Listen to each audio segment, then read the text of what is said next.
Assalamualaikum warahmatullahi wabarakatuh. Di sini kita akan membahas tentang gender berdasarkan teori John W. Santrok. Yang pertama adalah bias gender dalam perkembangan moral. Gilligan menilai teori Kohlberg mengandung bias gender karena lebih menonjolkan cara berpikirnya laki-laki. Nah, gender sendiri ini berbeda dengan jenis kelamin biologis karena gender itu berkaitan dengan peran dan harapan sosial, sedangkan jenis kelamin itu bawaan dari lahir.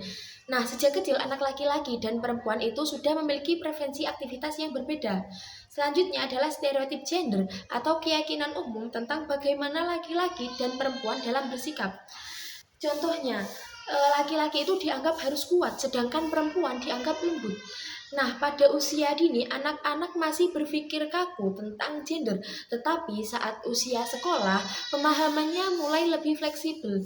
Selanjutnya adalah persamaan dan perbedaan gender.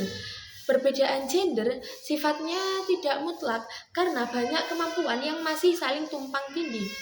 Seperti secara fisik, perempuan itu memiliki harapan hidup yang lebih panjang, sedangkan laki-laki rata-rata beresiko terkena penyakit jantung.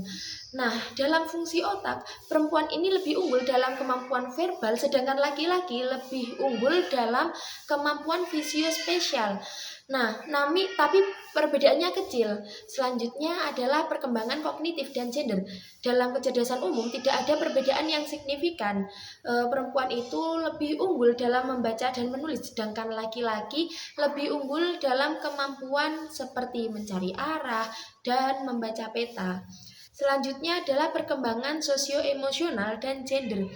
Laki-laki lebih agresif secara fisik, sedangkan perempuan lebih sering melakukan agresi relasional seperti mengucilkan teman. Nah, selanjutnya ada klasifikasi peran gender. Peran gender ini sekarang tidak lagi dianggap kaku karena munculnya konsep androgini, yaitu gabungan sifat maskulin dan feminim seperti tegas tapi penyayang. Individu androgini ini dianggap lebih fleksibel. Selanjutnya adalah gender dalam konteks. Perilaku gender itu dipengaruhi oleh situasi konteks, seperti perempuan lebih sering membantu dalam bentuk empati, sedangkan laki-laki lebih sering membantu dalam situasi teknis atau hal yang beresiko.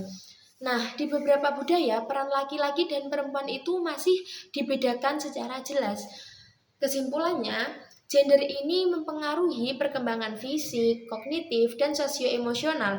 Namun, perbedaan gender ini tidak bersifat mutlak karena dipengaruhi oleh lingkungan dan budaya. Cukup sekian yang dapat saya sampaikan. Terima kasih. Wassalamualaikum warahmatullahi wabarakatuh.